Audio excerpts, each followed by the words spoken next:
Luar biasa pagi hari ini. Izin Kak Mita sebelumnya ini untuk share screen-nya dari aku sendiri atau ada operatornya? Ya, Kak.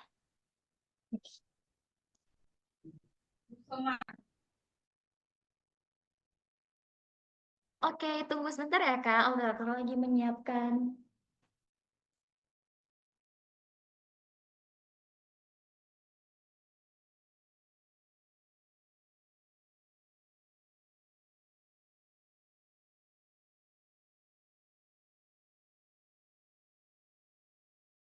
Oke, Oke, terima Kak, kasih mungkin dipersilahkan.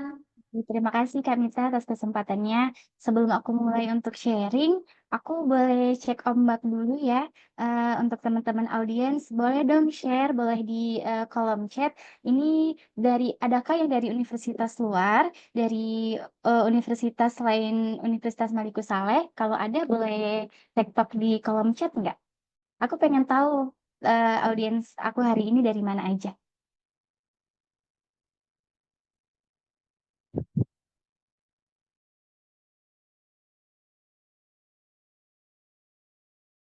Ada dari Unimed, Medan, yang lain dari UNS. Wah, luar biasa ya, ternyata UPTBKK bisa nge-reach out orang-orang dari luar Universitas Maliku Saleh. Jujur kami tuh aku nggak expect, ternyata audiensnya benar-benar di-reach out seluas mungkin. Aku pikir audiens aku hari ini ya hanya sebatas dari Aceh atau dari Universitas Maliku Saleh aja. Aku mau tektok lagi, teman-teman boleh tektokan lagi di kolom chat. Dari prodi apa dan sekarang semester berapa? Aku lagi pengen tahu background, karena ini umum, aku lagi pengen tahu background spesifik audiens aku supaya aku bisa sharingnya lebih spesifik juga nantinya. Administrasi publik semester 7. Wah, semangat yang skripsian. Komunikasi semester 5. Ada lagi Sistem Informasi semester 5, Agribisnis semester 5. Wah, sangat beragam ya Kak Mita. Semakin umum, aku akan semakin pressure untuk menyampaikan informasi. Aku akan membuat informasi yang aku sampaikan segeneral mungkin dan bisa diterima oleh semua background ya, teman-teman. Oke, di sini aku mendapatkan kesempatan dari UTBKK untuk bisa sharing tentang a new era of Gen Z, bagaimana meraih prestasi dan menginspirasi generasi. Ngomong-ngomong tentang prestasi, aku di sini nggak akan banyak cerita tentang prestasinya, tapi aku akan banyak cerita tentang bagaimana kita bisa memulai prestasi itu sendiri. Boleh di next?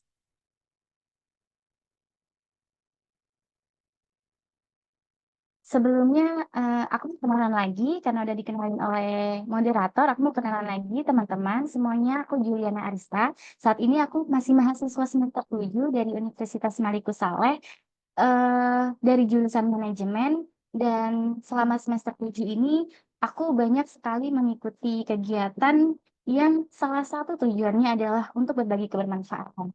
Moto dalam hidup aku, yang mendorong aku pada sejauh ini adalah kalau menuntut ilmu adalah ibadah, maka berprestasi adalah dakwah. Itu salah satu moto hidup aku yang sampai sekarang ini mendorong aku. Apapun yang aku dapatkan, sekecil apapun yang aku punya, aku harus memastikan bahwa itu bisa bermanfaat untuk orang lain. Mungkin bisa next.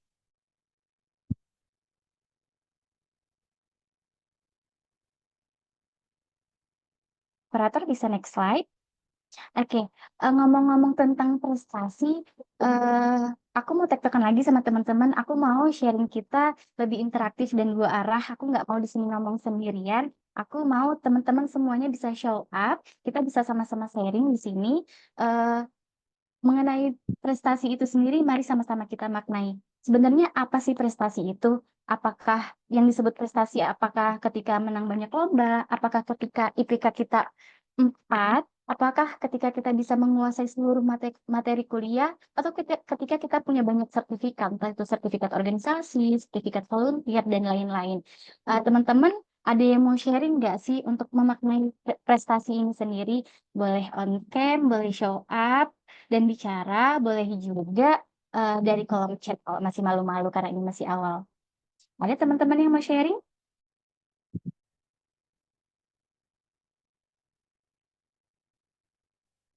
Aku tunggu 1 menit ya.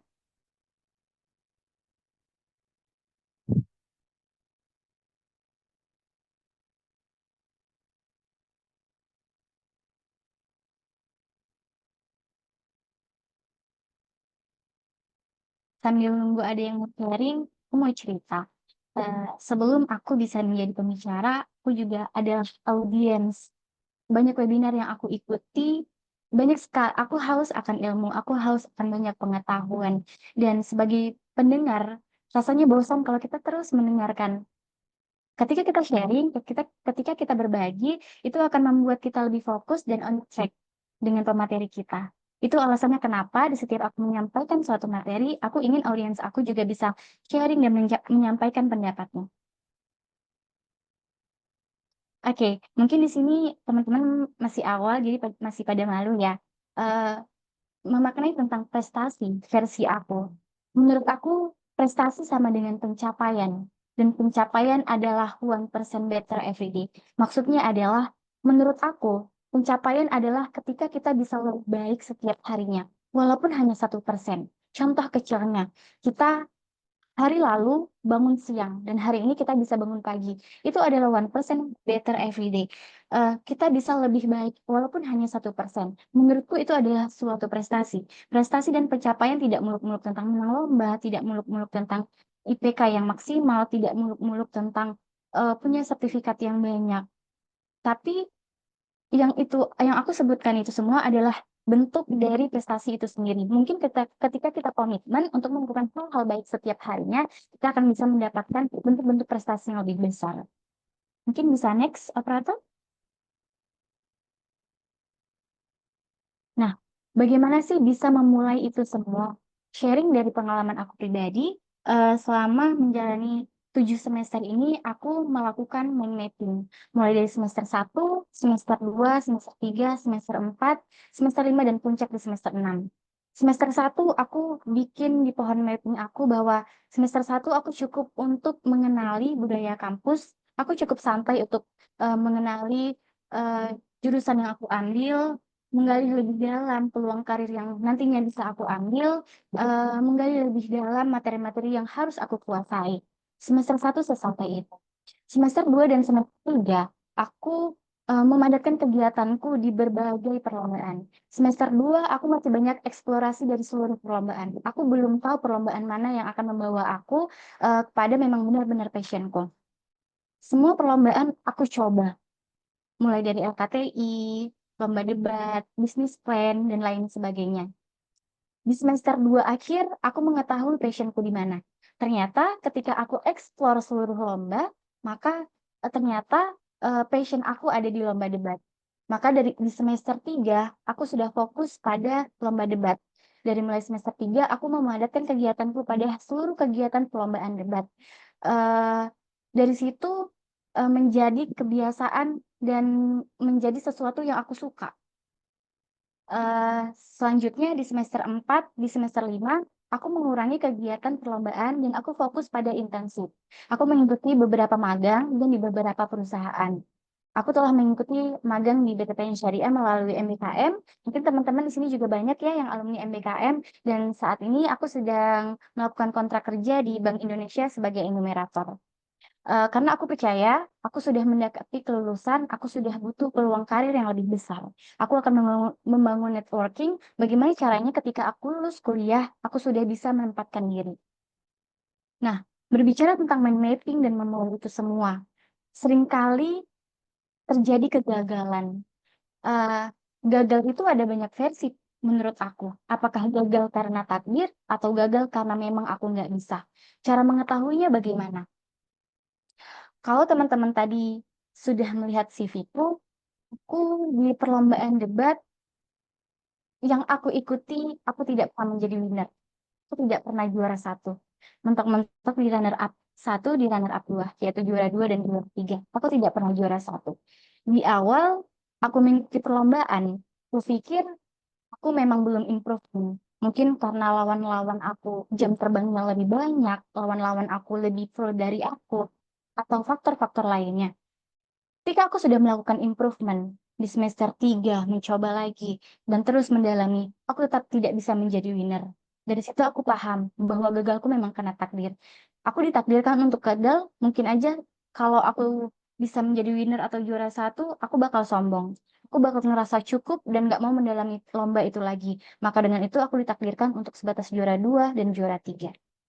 Mungkin bisa next, operator? Nah, selanjutnya masalah menginspirasi. Kenapa kita harus menginspirasi? Sebagai mahasiswa, aku sadar bahwa pendidikan yang tinggi harusnya juga sejalan dengan rasa simpati, empati, dan perasaan sosial yang tinggi. Aku sadar bahwa pengetahuan harusnya juga sejalan dengan kebermanfaatan yang harus dibagikan. Dari situ menggerakkan aku terus melakukan personal branding. Dan langkah pertama yang aku mulai adalah dari sosial media. Di sini kita akan menggali lebih banyak tentang inspirasi dan sosial media. Mungkin operator bisa next.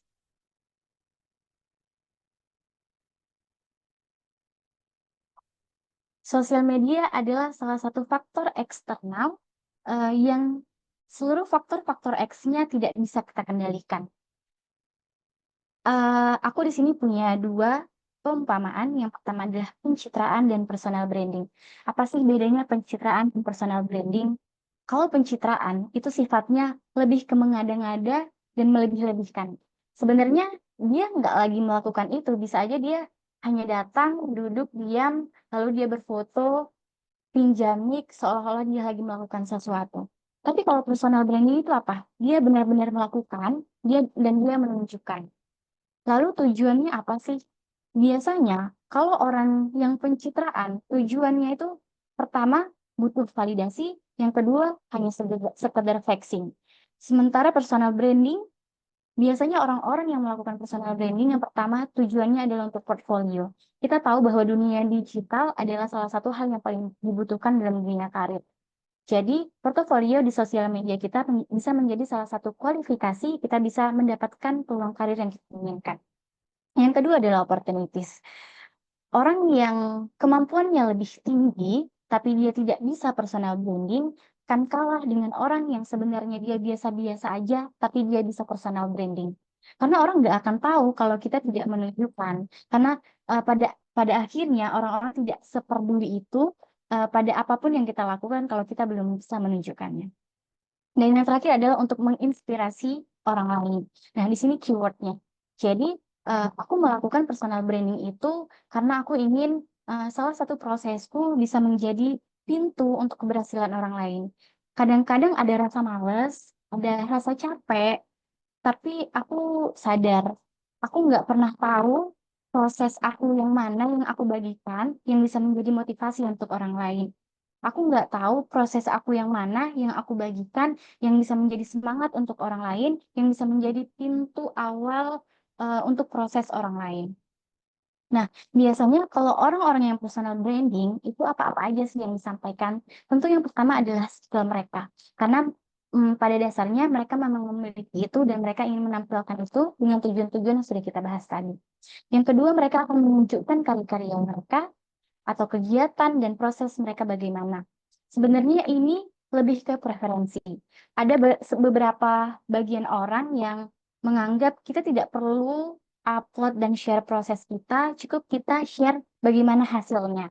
Tapi ada tipikal manusia yang mereka ingin juga menunjukkan prosesnya agar proses itu juga bisa jadi pembelajaran untuk orang lain. Ini hanya tentang preferensi. Tidak ada yang salah dan tidak ada yang benar. Kalau aku sendiri, bagaimana cara aku bisa menginspirasi orang melalui sosial mediaku? Aku tetap menunjukkan prosesnya, tapi ketika aku sudah berhasil. Jadi, ketika aku telah mencapai sesuatu, aku tidak mentok-mentok hanya menampilkan berhasilnya saja. Prosesnya aku ceritakan, tapi ketika semua pencapaian itu sudah berhasil. Banyak alasan-alasan yang membuat aku memilih jalan seperti itu. Yang pertama, aku tidak mau habisin time. Mungkin Dalam keyakinanku, dalam agama Islam, kita tahu ada yang namanya penyakit ain. Ketika kita terlalu flexing, ketika kita terlalu menunjukkan dengan sesuatu yang belum pasti, itu bisa menjadi alasan kita tidak bisa atau menjadi gagal untuk mendapatkan yang tadinya harusnya bisa kita dapatkan. Maka dengan itu aku memilih jalan, aku akan tetap menampilkan prosesnya ketika aku sudah mendapatkan hasilnya. Ya, sementara kalau orang-orang pencitraan itu biasanya hanya gimmick saja, seperti yang aku sudah sampaikan tadi. Mereka tidak ngapa-ngapain, tapi hanya sekedar foto seolah-olah melakukan apa-apa. Sebenarnya tidak ada yang salah, tapi eh, yang salah adalah itu akan menjadi mindset yang buruk bagi diri kita sendiri. Mungkin operator bisa next.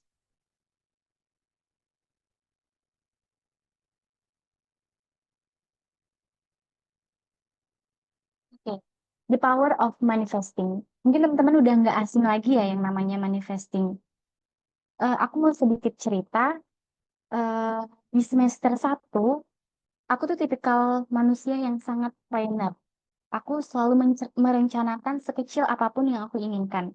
Jadi aku terbiasa untuk melakukan mind mapping seperti pohon mapping tadi. Aku terbiasa menulis apapun yang aku inginkan. Aku selalu menulis di papan harapanku apa yang aku inginkan meskipun aku belum tahu bagaimana cara mendapatkannya. Di semester satu tahun 2021 itu aku resmi menjadi mahasiswa baru. Dan ketika menjadi mahasiswa, salah satu yang aku sangat ingin pada saat itu adalah aku ingin ikut pertukaran mahasiswa. Padahal pada saat itu aku belum tahu apakah ada programnya, bagaimana programnya, instansi apa yang menginisiasi programnya, dan bagaimana cara mengikutinya. Aku belum tahu sama sekali. Aku hanya itu hanya benar-benar sebuah harapan dan keinginan dan aku tulis itu karena aku percaya kalau kata Pak Napoleon itu tubuh bisa mencapai apapun yang bisa dipikirkan dan dipercayai oleh benak dan aku mempercayai itu. Ini juga didukung dengan adanya red card theory. Apa sih yang dimaksud dengan red card theory ini? Kita akan mendapatkan sesuatu apa yang kita fokuskan. Contohnya, ketika kita ingin membeli mobil merah, kita akan lebih peka terhadap mobil merah tersebut. Ketika kita berada di jalan, kita akan lebih peka. Mobil merah itu ada merek apa aja, dan warna merahnya ada merah yang seperti apa, kita akan lebih peka terhadap itu. Dan ketika kita memfokuskan pikiran kita pada hal-hal tersebut, kita juga dengan di alam bawah sadar kita, kita akan lebih giat, kita akan lebih fokus bagaimana cara untuk mencapainya. Selanjutnya, eh, aku mau membahas tentang kalau gagal, mending nyerah atau coba lagi. Pada dasarnya kita nggak pernah 100% tahu tentang kegagalan dan keberhasilan itu nanti. Tapi aku akan menjadi manusia yang menyesal kalau aku tidak mencobanya sama sekali. Lebih baik aku mencoba. Lebih baik aku mencoba walaupun gagal, tapi aku tahu hasilnya. Daripada aku tidak mencoba, aku tidak akan tahu apakah itu gagal atau tidak. Salah satu mantra yang selalu aku tanamkan ke diriku adalah selalu bilang iya pada setiap kesempatan yang ada. Padahal aku sering merasa insecure, aku sering merasa apakah aku pantas untuk bisa melakukan ini. Contoh yang sekarang ini aku rasakan. Aku mendapatkan tawaran dari UPT Bimbingan Karir dan Kewirausahaan dari Unimal untuk bisa melakukan presentasi dan ini dibuka untuk umum.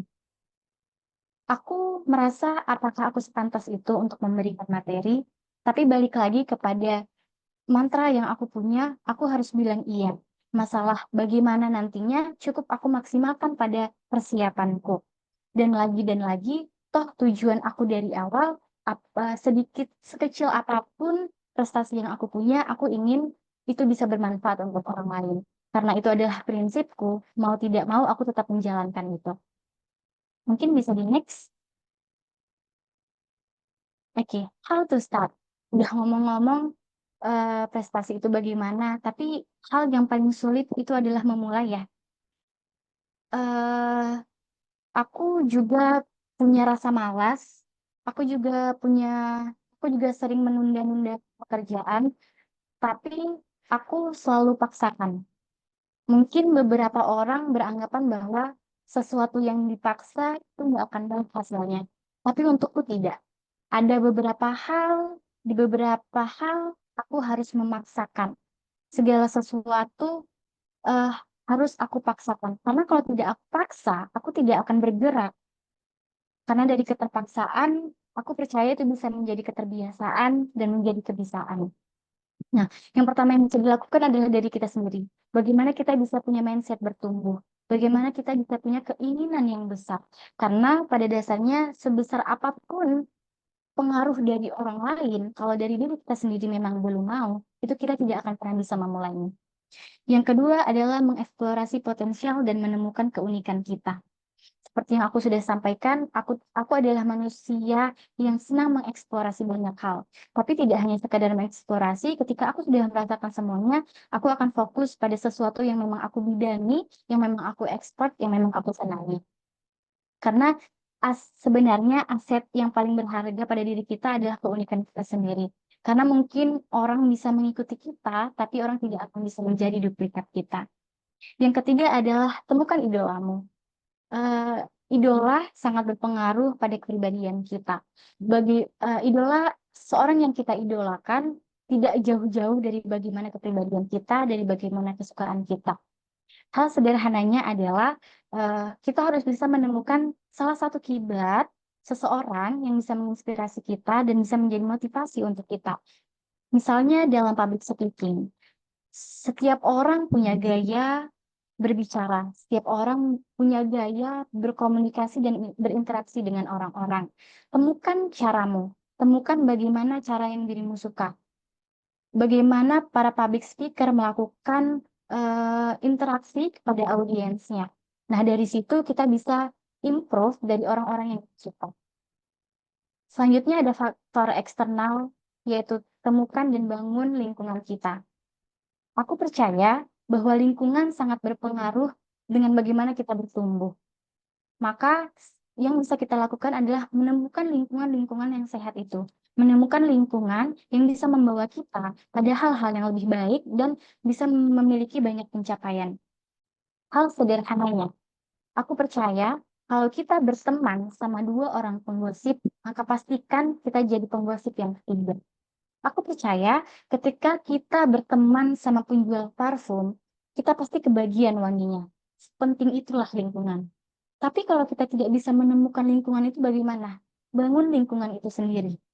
Jadilah orang yang bisa memberikan energi baik untuk orang lain dan bisa mengajak orang lain untuk bisa tumbuh di lingkungan positif itu. Dan at the end of the day, hasilnya ada dua kemungkinan. Next try or next try. Jadi, apakah kita harus mencoba lagi atau percobaan itu sudah bagus? Karena again and again, kita nggak pernah tahu hasilnya nanti bagaimana, tapi setidaknya kita sudah punya upaya-upaya. Dan kalau kita mendapatkan kegagalan, balik lagi. Kuncinya cuma dua. Apakah mau menyerah atau mencoba lagi? Mungkin bisa di next operator. Nah, karena hari ini aku diundang dari UPT Bimbingan Karya dan Kewirausahaan Unimal untuk bisa sharing tentang mahasiswa berprestasi. Jadi aku akan sedikit cerita tentang bagaimana kemarin aku mengikuti pemilihan mahasiswa berprestasi di LLDK 13 wilayah Aceh. Mungkin ini tidak begitu relate dengan yang sudah semester akhir, karena memang untuk persyaratannya adalah di maksimal semester 8 memang. Tapi untuk memulainya eh, butuh aset-aset yang kita sudah punya dari awal masuk perkuliahan. Tapi apakah itu menutup kemungkinan? Enggak. Kalau kita bisa push dari sekarang untuk bisa mencapai ini. Jadi dalam pemilihan mahasiswa berprestasi itu ada tiga aspek penilaian. Yang pertama adalah capaian unggulan, gagasan kreatif, dan komunikasi bahasa Inggris. Yang pertama adalah capaian unggulan. Capaian unggulan itu adalah bentuk-bentuk prestasi yang sudah kita dapatkan selama menjadi mahasiswa yang dibuktikan dengan sertifikat dan bentuk-bentuk real lainnya. Yang kedua adalah gagasan kreatif. Gagasan kreatif adalah bentuk penulisan karya ilmiah yang belum pernah kita ikut lombakan dan kita angkat dari permasalahan di Indonesia dan bagaimana kita bisa memiliki solusi untuk permasalahan itu. Kemudian adalah komunikasi bahasa Inggris.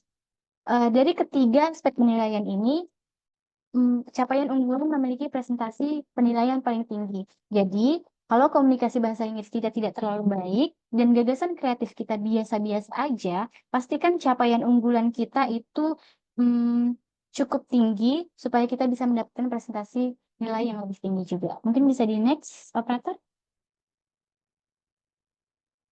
Nah, sekarang kita fokus di capaian unggulan. Capaian unggulan ini tidak mentok-mentok hanya di juara satu lomba ini, juara dua lomba ini, juara satu lomba ini, tidak. Jadi ada pembagian pada capaian unggulan. Yang pertama ada bidang kompetisi, bidang pengakuan, bidang penghargaan, karir organisasi, hasil karya, pemberdayaan, dan aksi kemanusiaan. Jadi kalau kita tidak pernah ikut lomba, tidak pernah menang lomba, tapi mungkin kita expert di bidang-bidang lainnya. Misal, ada yang sering ikut ajang duta apapun itu masuk kepada pengakuan. Atau kita juga orang yang organisasi banget, kita udah ikut organisasi organisasi yang skala nasional atau bahkan internasional. Atau mungkin kita punya hasil karya, atau kita punya eh, aksi kemanusiaan, melakukan volunteer dan lain sebagainya. Nah, masing-masing bidang ini punya penilaian yang berbeda-beda. Ini ada contoh untuk kolom penilaian itu sendiri. Semakin tinggi tingkatannya, apakah itu level provinsi, level nasional, atau level internasional, maka semakin tinggi juga poinnya. Selanjutnya, next, operator.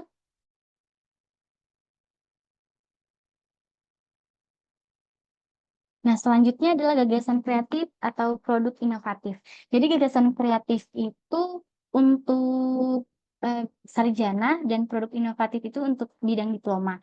Jadi, kalau gagasan kreatif, kita cukup membuat suatu karya tulis ilmiah yang mengangkat dari isu-isu permasalahan baik nasional maupun internasional dan bagaimana kita bisa memiliki solusi atas permasalahan itu. Sementara produk inovatif untuk diploma itu kita membuat suatu produk dan kita harus membawa produk itu pada saat presentasi. Nah, cara dan beberapa aspek-aspek penilaiannya juga sudah ada di sini. Nanti kalau teman-teman mau, aku juga bisa share untuk pedoman dari Primapex itu sendiri. Mungkin bisa next, operator. Selanjutnya adalah komunikasi bahasa Inggris. Di beberapa tingkatan itu memiliki mekanisme yang berbeda-beda. Kalau misal masih di level universitas, especially di universitasku, di Universitas Maliku Saleh, untuk komunikasi bahasa Inggris, waktu itu kita menyediakan poster. Poster itu kita presentasikan melalui bahasa Inggris. Tapi kalau di level LL di wilayah, hampir rata-rata untuk bahasa Inggris itu melalui video presentasi. Videonya itu mengangkat salah satu poin SDGs. Jadi kita angkat, dan ini harus berbeda dengan gagasan kreatif yang kita punya. Untuk jenisnya itu bisa berupa informatif, persuatif, atau motivational. Dan untuk penilaiannya juga aku sudah tunjukin. Nanti untuk teman-teman yang mau dalamin, ya bisa dilihat di pedoman aslinya. Mungkin bisa next, operator. Oke, and the last, teman-teman, aku nggak mau banyak ngomong, aku lebih mau banyak sharing, karena aku juga percaya audiens hari ini itu jauh lebih hebat. Mungkin dari apa yang kalian punya, itu bisa sama-sama jadi manfaat untuk kita semua. Jadi, aku cuma bisa bilang bahwa dreaming is first step to success. Bermimpi adalah langkah pertama untuk kita bisa sukses. Jadi jangan pernah takut untuk bermimpi. Tapi mimpi aja juga nggak cukup. Mimpi kita harus dibarengi dengan bagaimana kita usahanya dan bagaimana kita bisa mencapai itu semua. Mungkin moderator untuk presentasinya aku cukupkan di sini dan aku kembalikan ke moderator. Oke, terima kasih Kak Juli. Keren banget ya guys. Dari materinya tadi sangat-sangat memotivasi kita semua. Em, Dapat kita simpulkan ya beberapa yang saya dengar tadi bahwasannya prestasi itu sama dengan pencapaian. Untuk mencapai itu semua perlu adanya kefokusan. Kita fokus pada apa yang kita tuju karena pada hakikatnya kalau kita fokus, maka kegagalan itu akan berkurang. Gagal itu ada dua ternyata, guys. Gagal karena takdir atau gagal karena memang kitanya nggak bisa.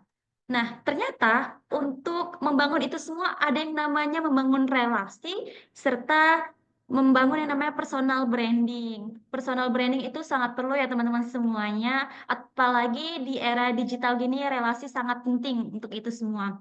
Mungkin dari kesimpulan dan materi yang sangat luar biasa yang akan disampaikan Kak Juli tadi, boleh nih kita semua sharing session atau Q&A. Aku buka 3 sesi. Sesi pertama itu 3 orang bertanya dan selanjutnya itu akan disusul. Untuk pertanyaan pertama itu nanti akan Kak Juli jawab dengan kita kumpulkan dulu nih pertanyaannya, baru nanti dijawab secara kala. Oke teman-teman semuanya, apakah ada yang mau bertanya atau mau sharing? Boleh dong di raise hand-nya.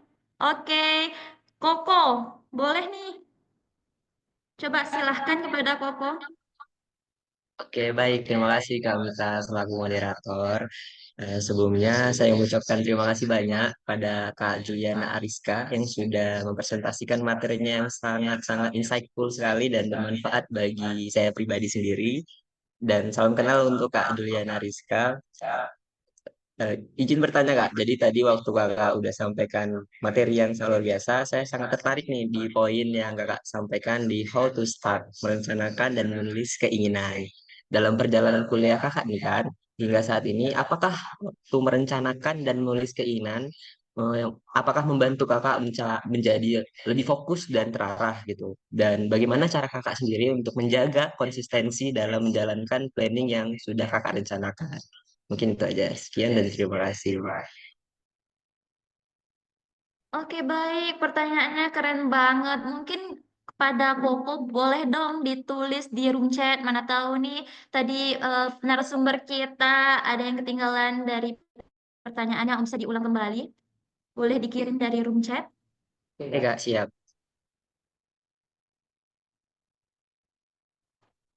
Oke, penanya selanjutnya, apakah ada teman-teman yang ingin bertanya? Dipersilahkan.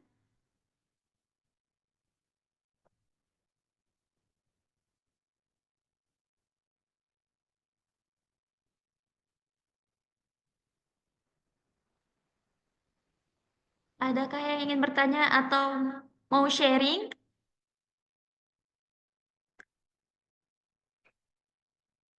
Coba dibuka dulu kamera, pingin lihat nih wajah-wajahnya yang cantik-cantik.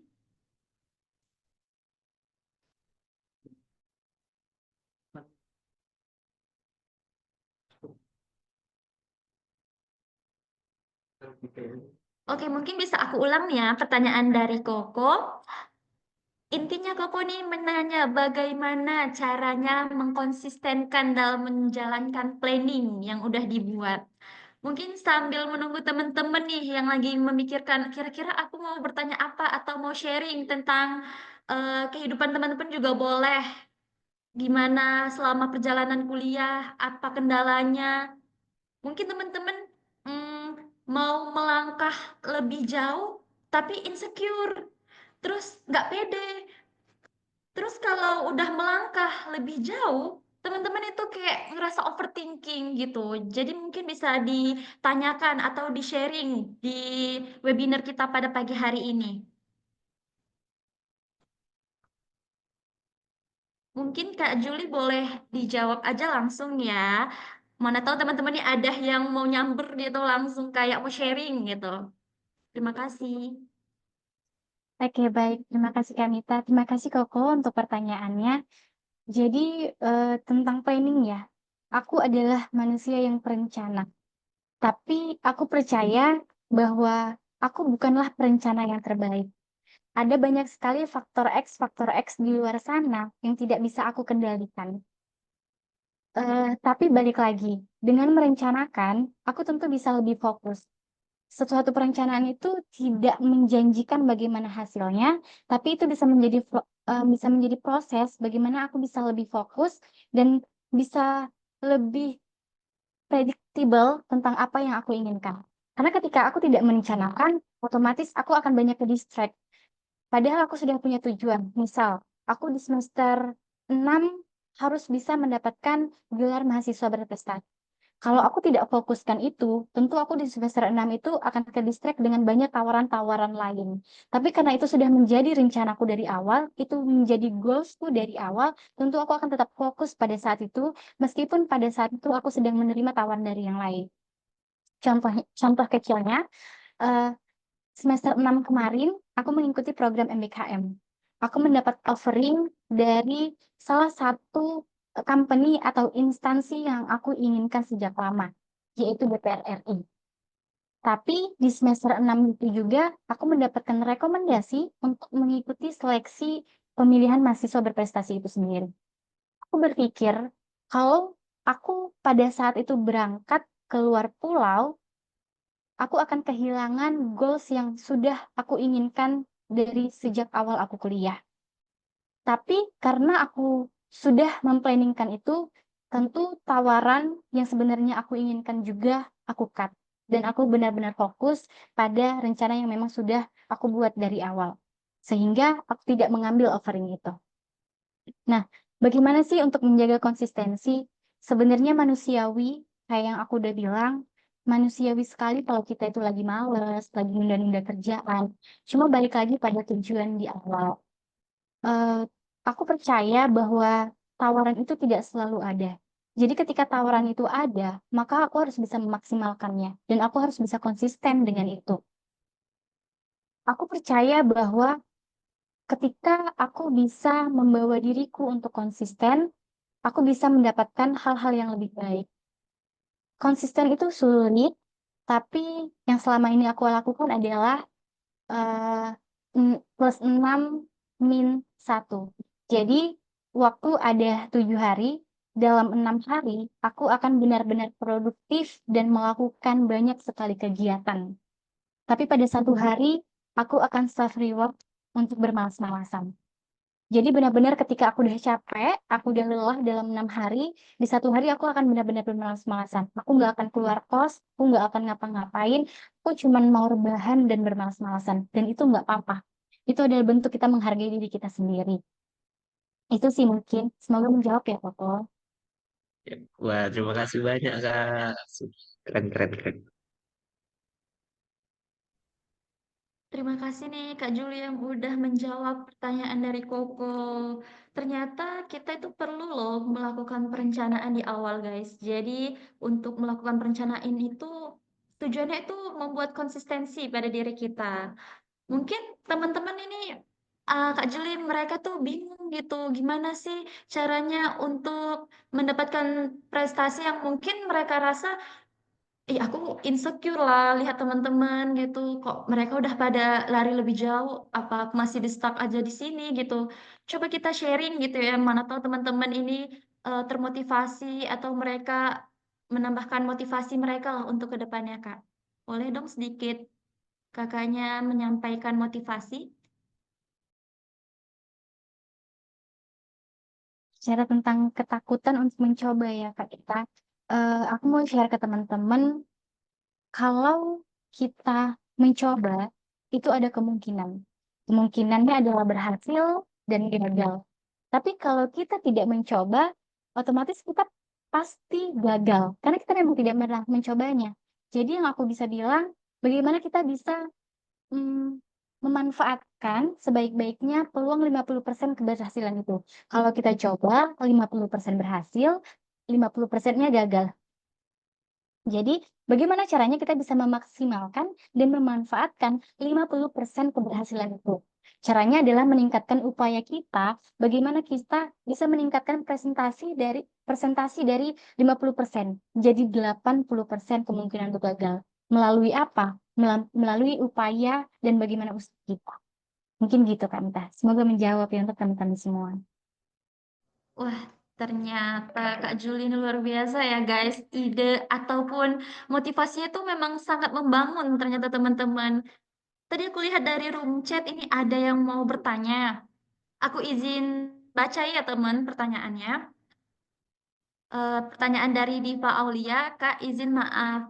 Kak izin bertanya, maaf sebelumnya tidak bisa open mic. Kak boleh minta sarannya dong langkah realistis apa yang kira-kira yang udah seharusnya dilakukan mahasiswa semester 5 yang belum jadi apapun itu. Harus dimulai dari mana? Apalagi semester 5 udah bisa dikatakan detik-detik masuk semester tua.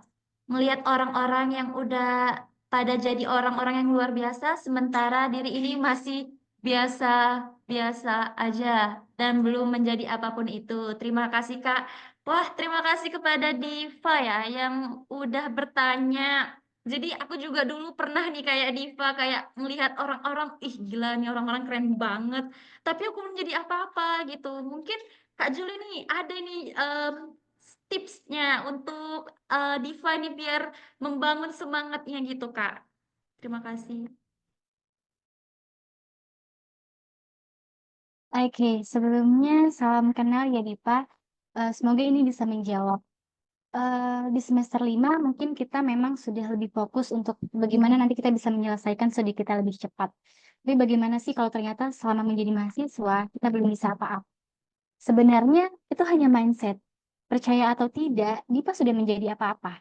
Apa-apanya apa? Mahasiswa. Nggak semua orang bisa mendapatkan privilege menjadi mahasiswa. Tapi kalau Dipa merasa, aku mesti menjadi mahasiswa yang biasa-biasa aja.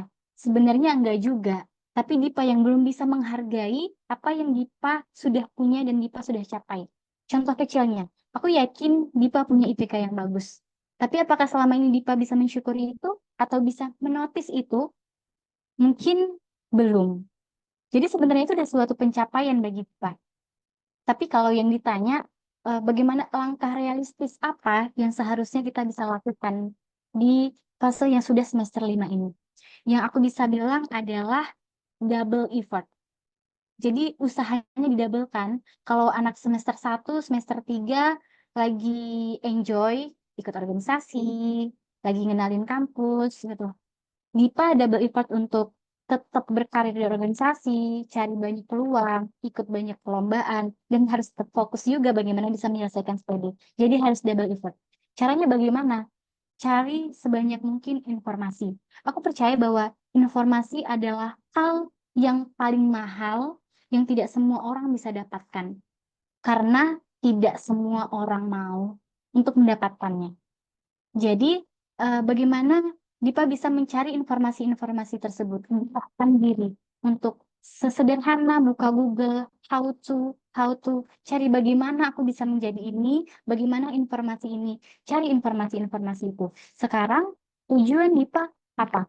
Apakah mau eh, mengejar menjadi mahasiswa berprestasi atau mau mengejar mendalami internship untuk bisa magang di company-company besar. Tetapkan tujuan Pak dan cari bagaimana informasinya dan double effort. Mungkin itu menjawab ya Dita. Oke, tadi itu udah dijawab oleh Kak Juli, bagaimana caranya untuk melakukan perencanaan yang matang di semester 5. Semester 5, 6, 7 itu aku rasa semester-semester yang rawan ya guys. Jadi benar-benar kalian siapkan diri kalian untuk menghadapi semester-semester selanjutnya. Mungkin ada nih teman-teman yang mau bertanya lagi.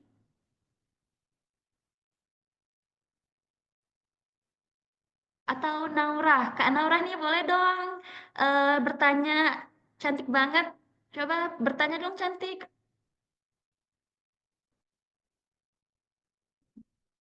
Atau Kak Naura mau sharing nih semester berapa kalau boleh tahu Kak Naura?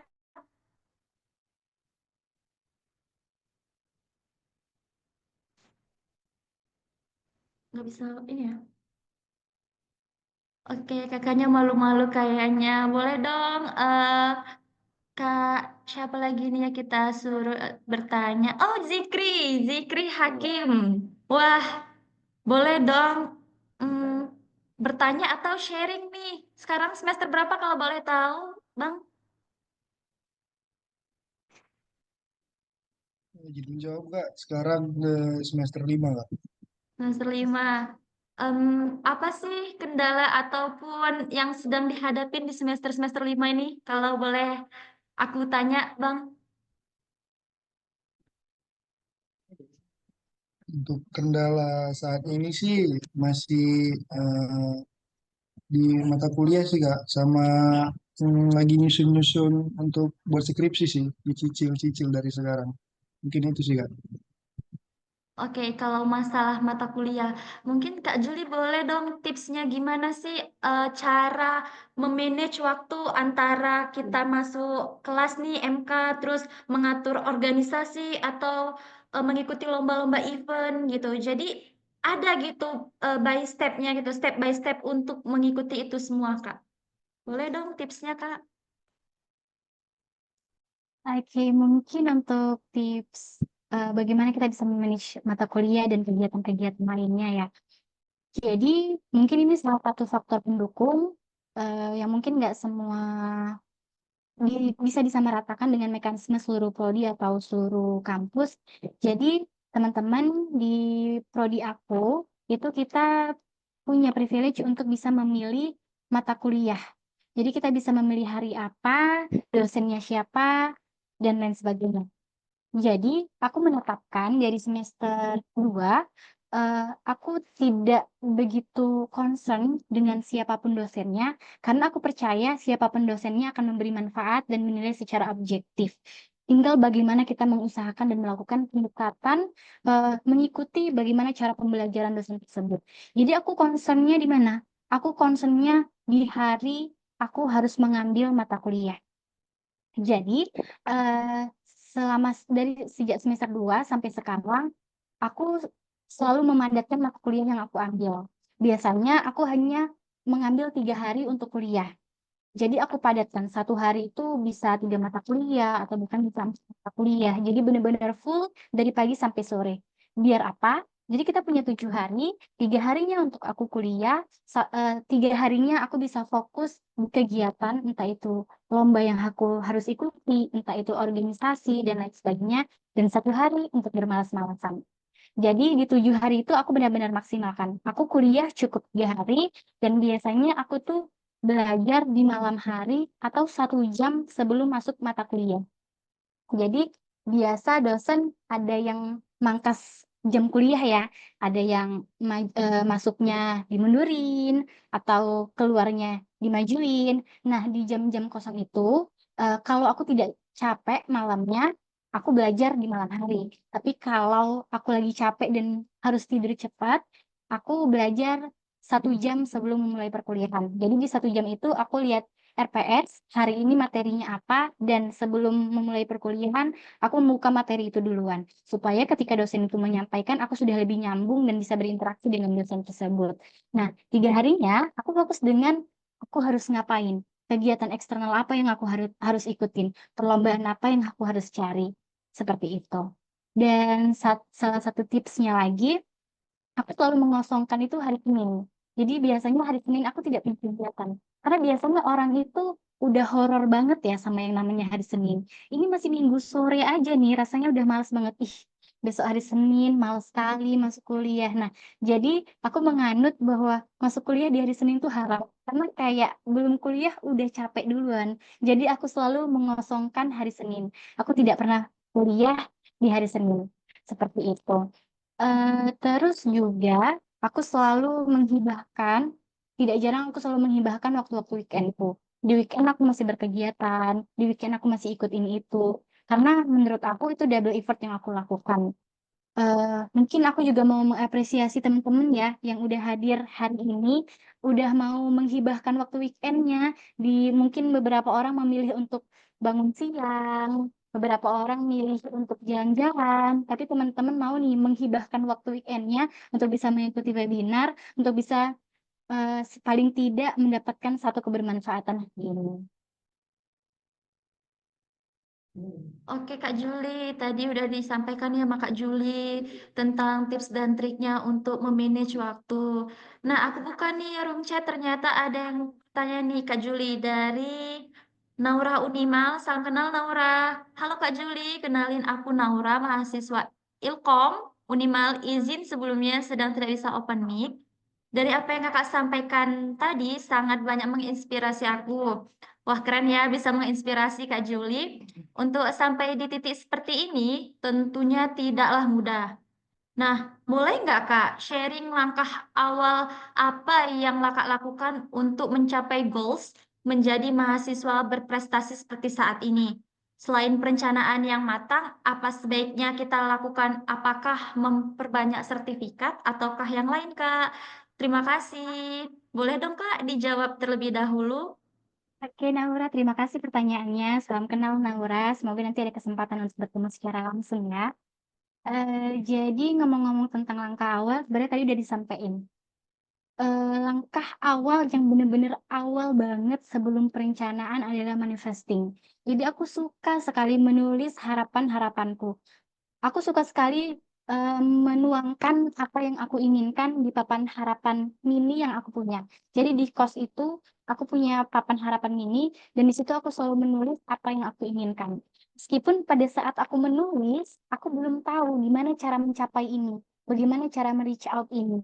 Tapi aku tulis aja dulu. Nanti kalau aku fokus dan aku terus, shifting sama hal ini hal ini hal ini, semua itu akan bisa berjalan dan bisa menjadi motivasi kita untuk bisa mendapatkannya.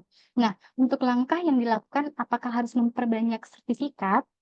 Eee, memperbanyak sertifikat pasti, tapi kita harus fokuskan pada bidang yang memang kita tekuni.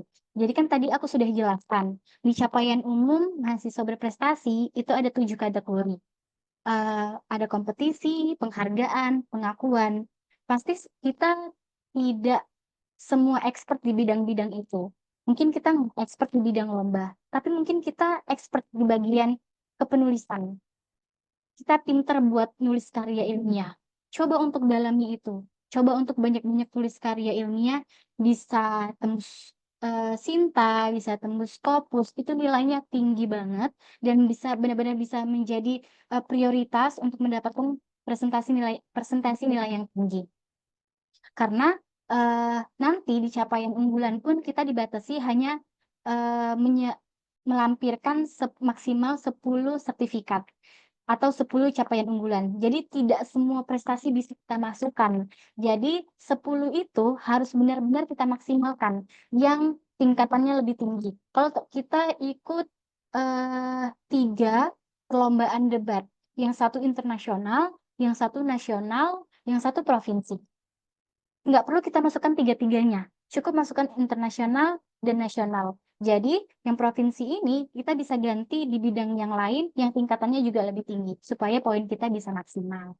Gitu. Jadi, sertifikat memang bukan satu-satunya, tapi mungkin bisa menjadi salah satunya yang kita upayakan. Kalau memang kita tidak expert di komunikasi bahasa Inggrisnya, kita biasa-biasa aja, tidak yang fluent, tidak yang intermediate, atau kita juga karya tulisnya nanti yang kita buat itu karena mepet jadi biasa-biasa aja kayak gitu. Jadi benar-benar harus fokuskan aja sama apa yang kita bisa. Itu aja sih. Semoga menjawab ya, Naura. Terima kasih Kak Juli udah menyampaikan jawaban yang sangat puas ya. Bagaimana Naura tadi udah puas ya dengan jawabannya? Oke, kita lanjut di next pertanyaannya. Ini ada Lia Ardila. Mana nih orangnya?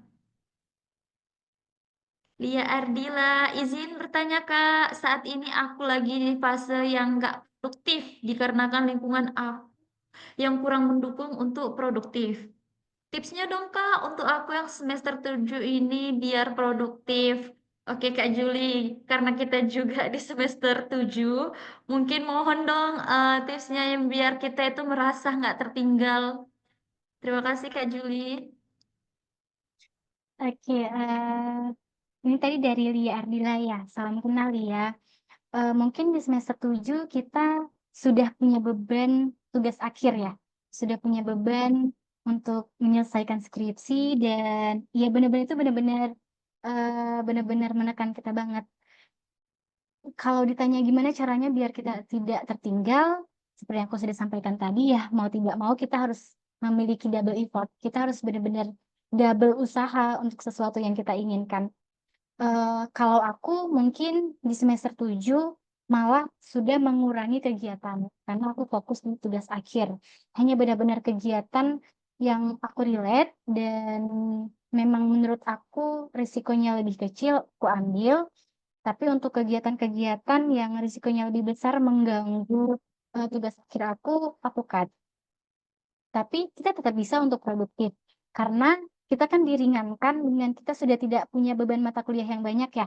Semester 7 tinggal beberapa SKS lagi, tinggal beberapa mata kuliah lagi, dan apalagi nanti di semester 8 kita juga kalau di kami itu sudah tidak sama sekali punya mata kuliah. Jadi mungkin di waktu-waktu itu, di waktu yang banyak kosong itu kita bisa manfaatkan untuk produktif, cari kegiatan-kegiatan yang kita suka, atau lebih fokus pada cari informasi-informasi company yang bisa menerima internship. Kali aja ketika kita skripsian sambil intern, dan nanti selesai kuliah, kita sudah bisa langsung di reach out di company itu. Mungkin itu sih tipsnya dari aku. Oke, itu sedikit tips dari Kak Juli tadi ya, gimana caranya menghadapin di semester 7 ini. Terus nih ada nih Kak Juli yang bertanya dari Koko. Kak, info dong bisa lulus MSIB-nya. Mungkin boleh Kak Juli sedikit sharing nih gimana prosesnya bisa lulus MSIB, biar teman-teman yang lain semangat gitu mau ngikutin MSIB juga. Oke, seru ya kalau ngomong-ngomong soal program Kampus Merdeka, karena aku juga salah satu pejuang program-program Kampus Merdeka. Dan aku yakin salah satu di partisipan webinar ini mungkin juga ada yang merupakan pejuang atau alumni program Kampus Merdeka. Nanti boleh sharing ya. Alphas Go, aku mulai pertama. Jadi tips and trick khusus untuk MSIB itu sebenarnya aku waktu di batch aku nggak tahu ya di batch sekarang itu mekanismenya gimana. Di batch aku kemarin itu maksimal memilih 22 posisi. Aku maksimalkan dengan memilih 10 company besar, 10 top company, 5 company middle, dan 5 company kecil dan 2 startup. Karena aku memang tidak begitu concern di startup, jadi aku lebih fokus di company dan di instansi pemerintahan. Jadi 10 itu aku maksimalkan di yang memang aku mau. Nah, tips dan triksnya bagaimana? Kita sesuai, tentu di posisi itu kan sudah diberikan kualifikasinya. Nah, jadi kita sesuaikan track record kita sesuaikan portfolio kita dengan kualifikasi yang diinginkan. Jadi kalau aku sendiri, aku tidak memasukkan semua prestasi yang aku punya, aku tidak memasukkan semua work intensif sebelumnya yang aku punya, tapi aku hanya masukkan yang relevan dengan kualifikasi yang diminta. Selanjutnya adalah banyak-banyak cari informasi. Ini relate banget waktu di batch aku, itu kita harus benar-benar cari informasi sendiri karena informasinya di web MBKM itu nggak dikasih tahu, jadi harus benar-benar kita cari sendiri Instagram company-nya, kita cari-cari informasi alumni-alumni yang pernah intern di sana gitu, untuk dari TikTok, Instagram dan lain-lain. Jadi benar-benar banyak-banyak cari informasi aja sih. Eh, Lebih sering kita mencari informasi, lebih banyak kita mencari informasi, maka kita akan lebih tahu dan kita akan lebih paham gimana strategi yang harus kita persiapkan gitu. Karena setiap company dan setiap posisi itu punya cara rekrutmen yang berbeda-beda ya. Ada yang kasih studi kasus, ada yang melewati berbagai tes dari psikotes dan lain-lain sebagainya. Informasi itu sih yang sebenarnya dibutuhkan, lalu kita sesuaikan dengan strategi kita. Mungkin menjawab ya Koko. Bagaimana Koko sudah menjawab dari pertanyaan yang tadi diajukan? Udah Kak, thank you. Oke, tadi tuh Kak Juli menyampaikan tentang MSIB. Mungkin ada beberapa company nih yang teman-teman dream gitu kayak aku pengen loh masuk di sini apalagi BUMN gitu. Nah, menurut aku kalau teman-teman nih mau ikut MSIB itu siapkan berkas-berkas yang memang betul-betul sudah ketentuan dari MSIB. Jadi kalau teman-teman ini di semester 5 mungkin siapkan dari sekarang untuk di semester 6 pendaftaran nanti. Jadi cari informasi sebanyak-banyaknya. Tanya mungkin sama kating-kating tentang MSIB itu gimana. Jadi ada informasi tambahan teman-teman ini untuk mengikuti MSIB ataupun company yang diinginkan. Terus ini aku lihat ada di room chat pertanyaan dari Mutiara Nur Adenin. Halo Mutiara, salam kenal. Kak izin bertanya, apakah saat kakak ingin mencoba suatu kegiatan yang belum pernah kakak ikutin, apakah ada perasaan takut? Kayak waktu kakak ikut kegiatan lomba, terus merasa takut untuk gagal, atau waktu kakak ingin ikut kegiatan magang, tapi takut untuk menjalaninya, entah itu dalam prosesnya, atau bertemu dengan para staf di tempat magang itu. Dan bagaimana sih Kak cara mengatasi perasaan takut yang kegiatannya aja belum kita mulai? Oke, mungkin Kak Juli bisa nih menjawab pertanyaan dari Mutiara. Halo Mutiara, salam kenal ya. Aku coba menjawab pertanyaannya. Jadi kalau ngomong-ngomong masalah takut, sampai sekarang pun aku masih sering takut. Tapi takut aku lebih kepada bagaimana nanti eksekusinya. Kira-kira aku maksimal nggak ya? Kira-kira aku bisa melakukan yang terbaik nggak ya? Kira-kira orang akan merasa apa yang aku sampaikan bermanfaat nggak ya? Aku lebih takut pada itu. Kalau untuk gagalnya, sejauh ini aku nggak pernah merasa takut gagal karena aku nerapin mindset stoikisme.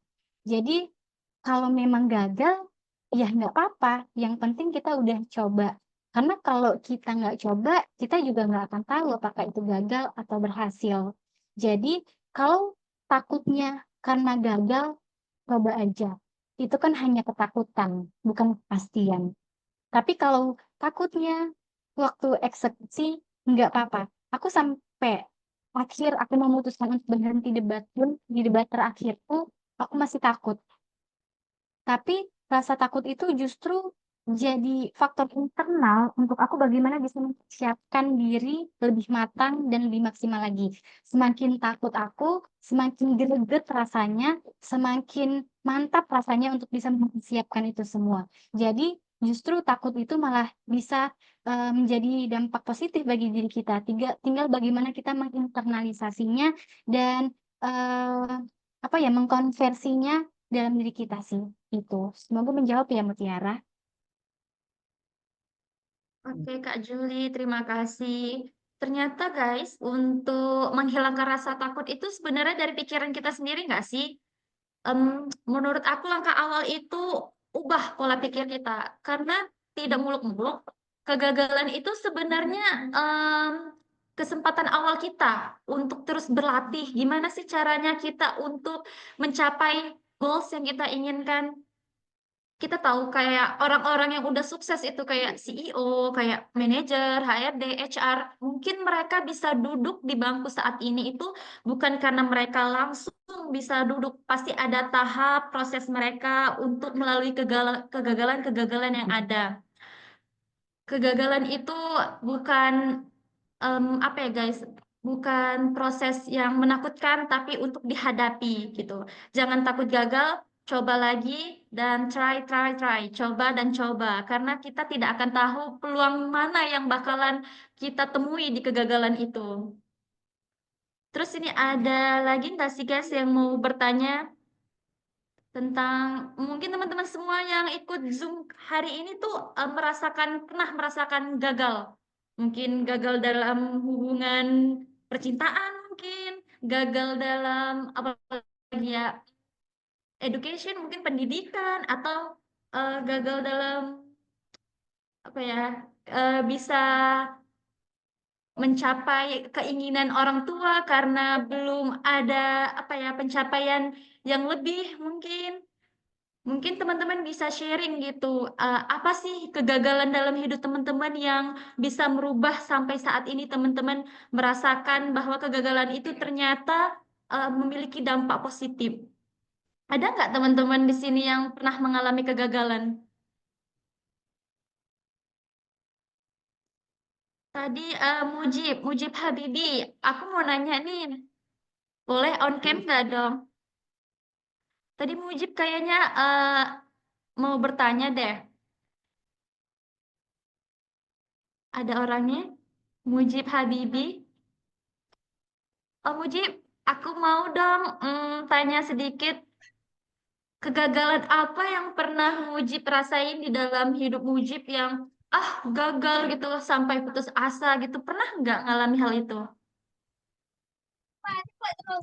Kalau Kalau misalkan kegagalan yang gagal kali enggak sih ya Kak. Tapi kalau gagal ada sih satu, cuman kayak di bagian pertemanan ya. Contohnya nih, kita udah dekat sama dia kan, kita udah memposisikan diri untuk menjadi lebih baik gitu, agar dia mengerti gitu kan.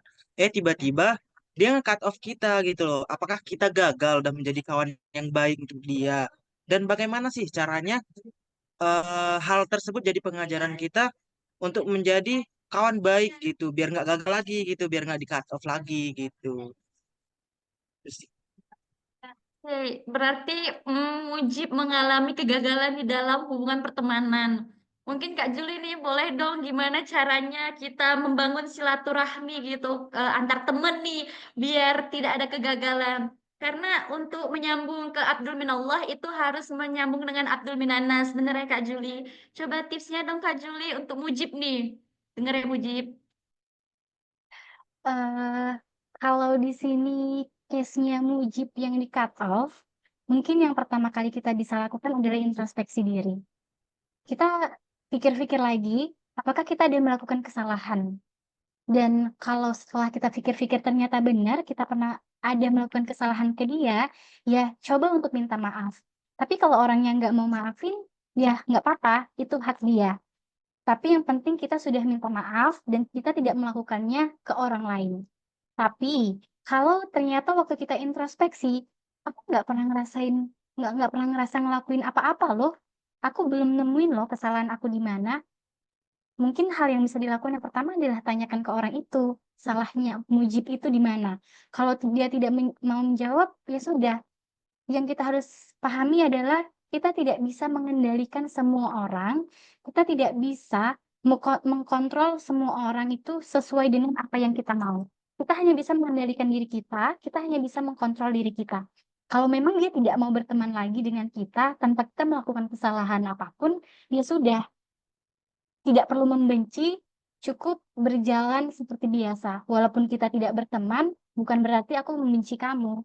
Walaupun kita udah nggak sering main bareng lagi, bukan berarti aku nggak suka sama kamu. Yang memang kita udah nggak sama-sama aja jalannya. Mungkin kita emang nggak cocok aja gitu. Mungkin menjawab ya, Mujib. Gimana Mujib? terjawab Kak. Udah Terima kasih terjawab Kak. belum?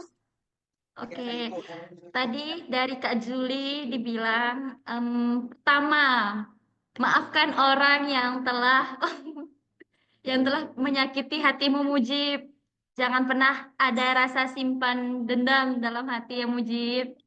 Terus tadi Kak Juli juga bilang kita tidak bisa mengontrol diri kita, mengontrol orang lain untuk menilai kita. Jadi menurut pandanganku kita lakukan semaksimal mungkin apa yang perlu kita lakukan itu lakukan aja sebaik mungkin.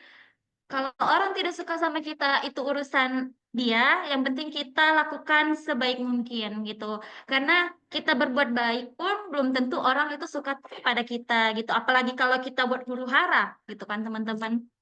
Terus ini ada di room chat nanya, kalau gagal sering Kak, sampai nggak mau coba lagi.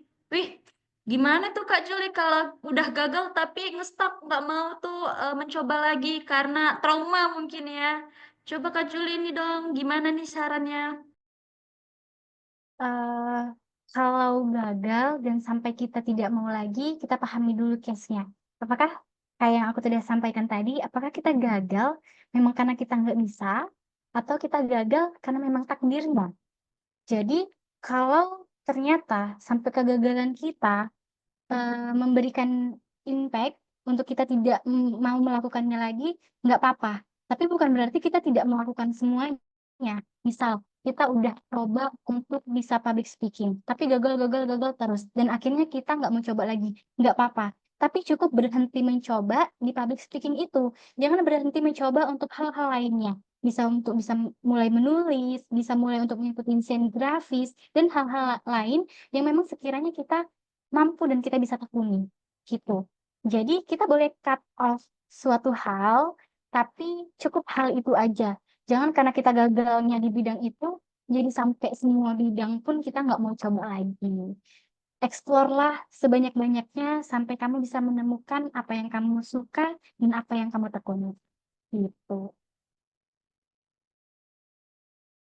Gitu ya, tadi Kak Juli bilang tekunin, explore, banyak-banyak ilmu pengetahuan, haus akan ilmu. Ka- Karena untuk itu semua merupakan bekal kita ke depannya, teman-teman. Oke, tadi dari Lia udah dijawab sama Kak Juli, gimana sih menghadapi kegagalan, terus ngestak di situ. Mungkin Kak Ulpa nih, Kak Ulpa pernah nggak sih mengalami kegagalan?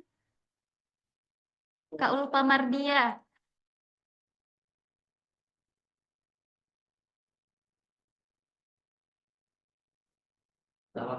Kak Ulpa Mardia Ya, pernah nggak mengalami kegagalan dalam hidup? oh pernah dong pastinya. Pernah dong, pasti ya. Kita semua pasti pernah mengalami kegagalan Kita ya, semua guys. pasti pernah mengalami kegagalan, entah itu gagal Iya. dalam karir ataupun gagal dalam percintaan ya teman-teman semuanya. Boleh dong curhat dari semua kegagalan-kegagalan itu, eh, kegagalan yang di mana yang kakak tuh stuck sampai nggak mau lagi aku mencoba karena takut gitu. Oke, itu ya yang gagal dalam seleksi magang, magang Um, MSIB ya guys, pasti pernah nih kan. iya. Udah Dan cobain, udah berusaha banget nih untuk bisa lolos di situ, tapi perusahaannya nggak ada nerima gitu, digantung aja kayak hubungan gitu, nggak ada dibilang. Pokoknya kalau misalnya gagal ya udah gagal aja, ini nggak ada dikasih tahu. oh, jadi ceritanya Kak Ulfa ini kecewa guys sama Iya company-nya kecewa yang nggak bisa menerima. banget. Kalau boleh tahu company apa nih yang kakak pingin banget masuk di company itu? Apa gimana Kak Mita? Company apa yang kemarin kakak coba daftar tapi nggak mau menerimanya gitu? Oh, waktu daftar kemarin itu nyobaknya di petrokimia. Udah tinggal seleksi, udah seleksi udah semuanya, tapi nggak offering sampai sekarang. Dan akhirnya, Oh, oh jadi cerita di PHP-in guys iya, sama company-nya. perusahaan aja mem-PHP-in apalagi hubungan ya kan guys. Oke, kata-kata hari ini ya Kak Ulfa, perusahaan aja PHP-in apalagi apa tadi? Apalagi Hubungan. hubungan, Oh, hubungan. hubungan. Iya, Kode keras itu guys. iya, itu begitu. Terima kasih Kak Mita. Oke, terima kasih Kak Lupa yang udah sharing tadi tentang MSIB yang gagal. Ternyata guys, untuk kita lulus tuh di MSIB tuh sulit, saingannya tuh banyak. Company-companynya luar biasa, mereka itu banyak seleksinya, terus ada sesi tanya jawab, psikolog, atau apalagi lah jawab pertanyaan lainnya. Kak Juli pernah nggak sih merasa takut gitu atau "Ih, gimana nih lulus nggak ya aku MSIB? Kalau nggak lulus aku nanti mau kemana?" Pernah nggak ngalami gitu Kak Juli? Kalau ngerasain takut nggak lulus atau takut gagal, kayak yang aku udah bilang tadi Kak, untuk takut gagalnya itu purely aku nggak pernah ngerasa takut gagal, tapi lebih kepada takut eksekusinya tidak maksimal. Cuman ketika aku gagal, biasanya aku selalu punya plan B dari bidang yang sudah aku gagalkan gitu. Jadi kalau aku gagal di bidang ini, biasanya aku sudah menyiapkan plan B aku akan ngapain. Contohnya di semester 5 kemarin, sebenarnya aku udah coba untuk eh, ikut seleksi MSIB. Ternyata rezekinya belum di semester itu. eh, tapi ternyata aku punya plan B yang lain untuk kegiatan yang tidak sama prestisnya, tidak sama bergengsinya sama kegiatan MSIB itu. Gitu sih. Karena dari perencanaan itu kan biasanya kita bisa menyiapkan alternatif kalau nggak lulus ngapain ya gitu. Gitu sih. Jadi gitu guys, nanti teman-teman nih yang mungkin mau ikut MSIB tapi nggak tahu mau mulai dari mana, boleh nanti sharing sama Kak Juli. Follow IG-nya ya. Apa Kak Juli IG-nya? Biar di-mention nih. Juliana Ariska 16. Oh, Juliana Ariska, kira-kira di fallback nggak Kak? Fallback dong. Ada nggak di grup ini yang nggak di fallback Kak Juli? Coba dong di nya kalau memang ada yang nggak di fallback. Soalnya ada nih Kak yang sama aku nge-follow Kak Juli nggak di fallback, katanya gitu. Mungkin ke skip ya. Jadi coba di mention aja atau coba di DM nanti di fallback. Kadang-kadang ke skip karena kan akunnya nggak private, jadi kan pemberitahuannya cuma masuk itu aja kan, nggak butuh confirm kita, jadi kadang-kadang skip aja. Oke guys, jadi gitu nanti DM aja, jangan malu-malu untuk sharing sama Kak Juli. Karena beliau ini memang benar-benar banyak banget prestasinya. Mungkin nanti kalian termotivasi dengan Kak Juli ini. Mana tahu dari sharing dengan Kak Juli kalian bisa nih lulus MSIB kan Kak Juli dapat pahalanya ya Kak. Bisa sharing kepada teman-teman yang lainnya. Oke, kita jam berapa ini sekarang? Kita lihat jam 11.25. Oke, ada 10 menit lagi kali ya kita buka tanya jawab atau sharing sessionnya. Ada nggak yang mau bertanya? Oh, Freddy Siregar ini baru on cam. Coba dong sharing sedikit pengalaman hidupnya. Apa sih yang pernah diikutin? Gitu, pernah ngalami kegagalan apa dalam hidup?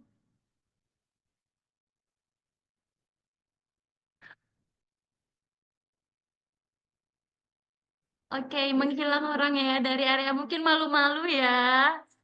Malu-malu untuk bertanya. Kalau malu bertanya sesat di jalan. Tunggu, siapa lagi ini guys? Hanan, Bang Hanan Sulaiman nih. Wih, ini kayaknya dari profilnya keren ya. Boleh dong on cam-nya Abang. Hanan Sulaiman, mana nih orangnya? Tunjukkan Maaf pesonamu. sebelumnya moderator, Ya, Hanan belum bisa on cam ini Kak. oke, nggak apa-apa. Boleh dong Bang sharing kegagalan apa yang pernah dialami dalam hidup. Mungkin setiap orang pastinya tentu banyak nih Kak mengalami kegagalan kan.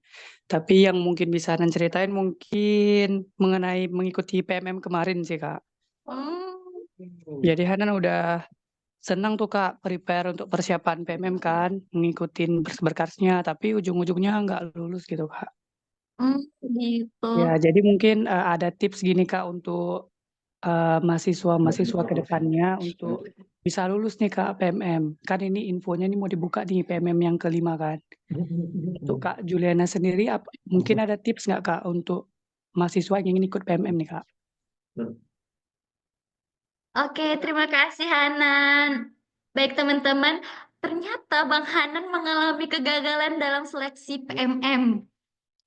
Teman-teman tahu kan, PMM itu salah satu program MBKM. Jadi di webinar ini mungkin banyak nih teman-teman kita yang mengikuti PMM. Boleh dong raise hand-nya yang kira-kira siapa aja yang ikuti PMM? Aku mau lihat. Wow, ada Koko. Ada siapa lagi nih?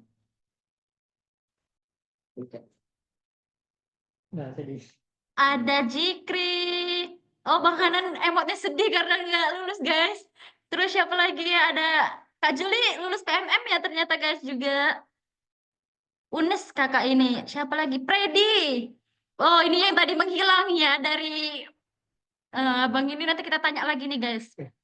Siapin ya, Bang, pertanyaannya. Oke, Kak Juli. Boleh dong. Oh, Lia Ardila juga lulus PMM.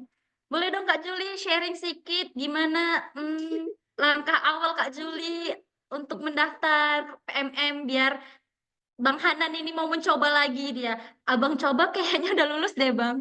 Udah semester 7 ya, Bang? Iya benar Kak. Nah, boleh dong Kak Juli tipsnya untuk bisa lolos PMM. Speechless, ternyata banyak banget alumni Gamon PMM ya di sini. Gimana? Udah selesai Gamonnya belum? Belum, Kak. Aku tahu banget rasanya gamunin PMM itu gimana. Bahkan aku ada di fase 1 bulan tuh nggak mau buka galeri karena emang bener-bener kalau buka galeri itu gamon banget, kayak pengen balik lagi ke sana gitu. Jadi kalau bahas masalah kegagalan di PMM, menurut aku PMM adalah salah satu program MBKM yang rekrutmennya eh, lebih sederhana dibandingkan dengan program yang lain. Karena kalau di MSIB kita itu rekrutmennya cukup complicated ya. Kita harus relevankan skill kita, terus portofolio kita dan lain sebagainya. Sementara kalau untuk program PMM itu sendiri, yang aku pahami sejauh ini kita cukup ikuti format apa yang diminta. Kalau mereka minta surat rekomendasi perguruan tinggi, formatnya seperti itu, ikuti formatnya. Jangan diubah satu dua kata pun. Tanda tangannya di sebelah kanan, ikuti tanda tangannya di sebelah kanan. Stempelnya di atas tanda tangan, ikuti stempelnya. Stempelnya harus stempel basah, ikuti persyaratan itu. Jadi menurut aku PMM ini rekrutmennya lebih sederhana. Kita hanya mengikuti format yang diminta oleh mereka. Nah, tips yang kedua adalah realistis. Kita diberi beberapa pilihan, maka pilihlah kampus yang memang kuotanya memungkinkan untuk menerima kita. Kira-kira dengan IPK kita yang segini, karena kan persyaratannya juga tidak terlalu banyak ya di PMM. Jadi dengan beberapa kualifikasi yang kita punya, kira-kira kita bisa nge-reach out-nya kampus yang mana. Jangan terlalu muluk-muluk. Dan pilihlah kampus yang memang kuotanya besar, jadi kemungkinan kita untuk lulusnya banyak.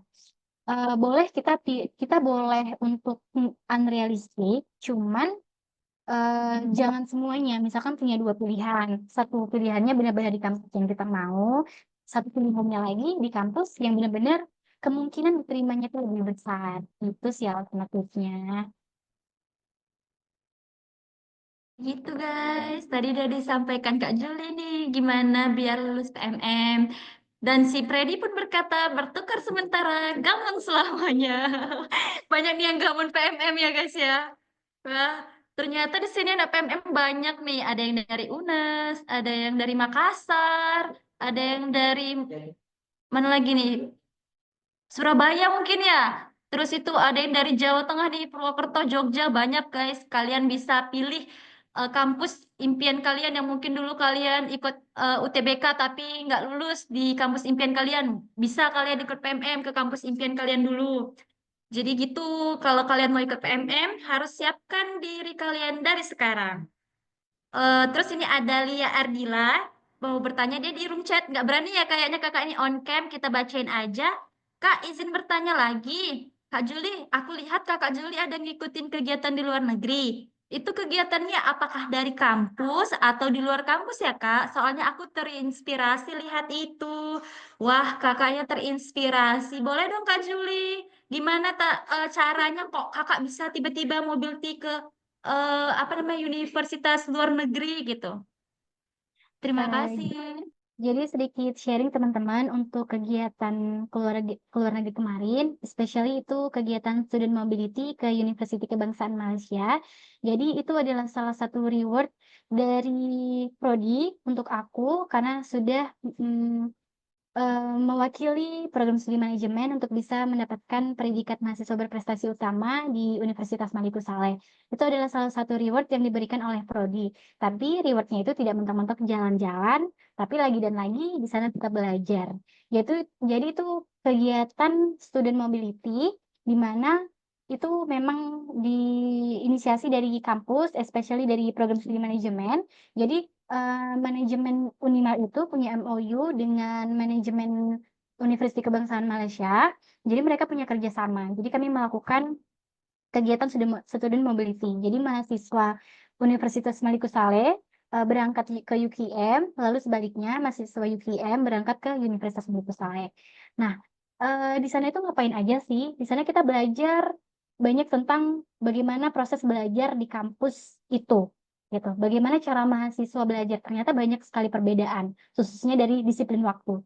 Kita sadar ya, di Indonesia ini waktu kita karet banget, molor banget, dan di sana itu orang-orangnya benar disiplin. Ini sih yang aku benar-benar appreciate banget sama mahasiswa sana. Terus mahasiswa sana tuh emang semenghargai itu dengan dosen-dosen mereka. Mereka sangat menjaga batasan dengan dosen. Kalau kita terkadang ada ya dosen humble tapi kita malah nggak tahu diri gitu. Kita boleh humble ke dosen, tapi kita juga tetap harus tahu batasan-batasan bahwa kita tetaplah mahasiswa mereka. Nah, aku juga melihat itu dari mahasiswa sana. Banyak sekali culture atau budaya-budaya mahasiswa UKM yang emang benar-benar harus bisa disebarluaskan dan ditularkan ke mahasiswa di Indonesia. Nah, untuk seleksinya bagaimana, Kak? Untuk seleksinya sendiri, dari program studi itu ada 2 jalur. Yang pertama jalur mahasiswa berprestasi dan yang kedua adalah jalur pengurus organisasi. Jadi untuk jalur prestasi itu sendiri kita melampirkan prestasi apa yang kita sudah capai itu untuk beberapa orang, tapi alhamdulillah untuk aku sendiri itu memang mendapatkan rekomendasi sebagai reward karena aku sudah mencapai predikat MAPRES di Unimal. Nah, yang kedua itu adalah jalur pengurus organisasi. Jadi di prodi itu ada himpunan, khususnya di Fakultas Ekonomi dan Bisnis ada beberapa himpunan program studi. Jadi dari pengurus himpunan itu seperti ketua, sekretaris dan bendahara itu mendapatkan privilege lebih besar untuk bisa mendaftar program ini gitu. Jadi ini memang kegiatannya sebenarnya internal. Tapi kalau dia memang ingin mengikuti kegiatan ke luar negeri yang mungkin tidak diselenggarakan dengan program studinya dia, maka balik lagi banyak-banyaklah cari informasi. Sekarang banyak kok NGO yang mengadakan kegiatan ke luar negeri. Contohnya Kak Mita, moderator kita hari ini, dia juga sudah mengikuti program ke luar negeri dari NGO. Mungkin Kak Mita nggak bisa dapat kesempatan itu dari kampus, maka alternatif dia adalah mencari kesempatan yang lain. Jadi banyak-banyak cari informasi atau bisa ikut program yang lebih bergengsi yaitu IISMA, programnya MBKM juga. Hampir sama kayak PMM, pertukaran mahasiswa hanya saja ke luar negeri. Jadi ada banyak sekali program. Tinggal kita bagaimana kita mau mengikutinya, mau mencoba atau tidak. Gitu. Semoga menjawab ya Lia. Terima kasih Kak Juli. Ternyata guys, culture di luar negeri itu sangat berbeda ya Kak dengan di Indonesia. Mungkin teman-teman ada nggak sih dari sini yang mau ke luar negeri atau udah pernah nih yang ke luar negeri? Siapa yang udah pernah ke luar negeri? Coba raise hand-nya. Yang udah pernah naik pesawat siapa? Yang mau ikut PMM nih pasti mau ngerasain naik pesawat nih kan? Oke, ternyata teman-teman antusiasnya luar biasa ya. Kak Juli mau nanya dong, kalau ikut kayak pengiriman ke luar negeri gitu perlu nggak sih tes TOEFL? Oh, perlu ya Kak? Jadi nanti di sana kan kita juga mahasiswanya dibagi ya Kak. Nanti ada yang mengikuti culture budaya untuk di Malaysianya, belajar tentang budaya di Malaysia itu sendiri, ada yang belajar untuk observasi di kampus. Jadi kalau memang orang yang akan langsung berhubungan dengan mahasiswa UKM, especially, jadi memang diwajibkan untuk bisa berbahasa Inggris karena nanti kitalah patokannya yang akan menjembatani teman kita yang mungkin tidak natif bahasa Inggris, kita lah yang menjembatani untuk bisa berkomunikasi gitu. Jadi ada beberapa bagian yang memang diwajibkan untuk bisa berbahasa Inggris dan salah satu persyaratannya adalah dari TOEFL. Keren ya guys, Kak Juli ini udah keluar negeri, ikut pertukaran mahasiswa, udah keliling Indonesia, kemana aja nih Kak? Udah kemana aja? Kalau Indonesia belum banyak ya, kayaknya Kak Mita malah lebih jauh berkelana dan mengeksplorasi Indonesia. Kalau di Indonesia mungkin banyak di Pulau Jawa aja sih, Jawa Tengah, Jawa Timur, Jogja, Jawa Barat, itu aja. Gitu, jadi teman-teman ada nggak sih yang mau PMM ke Jawa juga? Coba rasionnya siapa yang mau PMM lagi ke Jawa? Saya. Hanan ya, Bang Hanan mau kemana ini? Mau kemana Bang? Dia mau ke Bali. Ke Pinginnya Bali sih ya? Kak ke Surabaya Kak. Oh Surabaya, Surabaya Bang. Ada ini. Tempatnya sangat menarik gitu Kak untuk dikunjungi. Oh mau ke Bromo ya? Ya benar sekali. Kak Juli udah pernah ke Bromo, gimana Kak di Bromo Kak? Boleh dong gimana bisa sampai ke Bromo? Seru ya, jadi waktu PMM kemarin kesempatannya ada hiking di 2 gunung, di Bromo dan di Sikunir Dieng. Mungkin Bromo brandingnya lebih terkenal ya, dan emang lebih bagus juga Masya Allah di sana. Dinginnya juga dingin pol, tapi emang sebagus itu view-nya. Cuman kalau prefernya itu lebih ke di Dieng sih, karena golden rice-nya itu lebih bagus.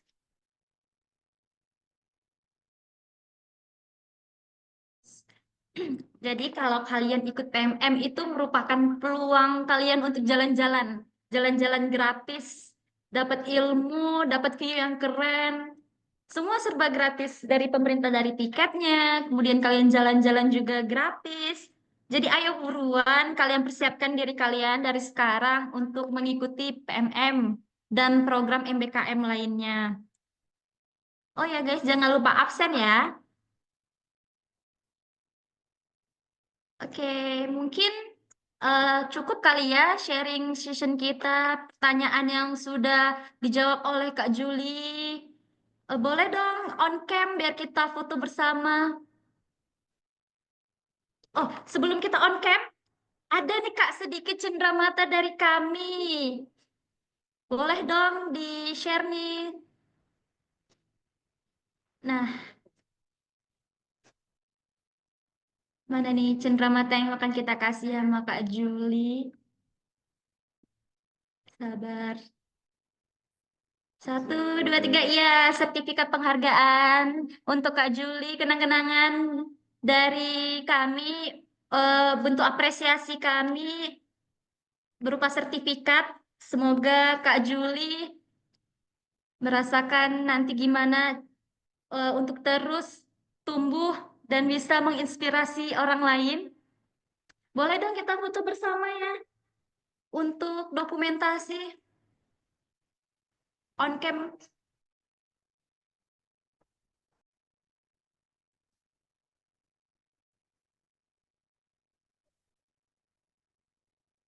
Aku harap kalian on cam semua ya guys.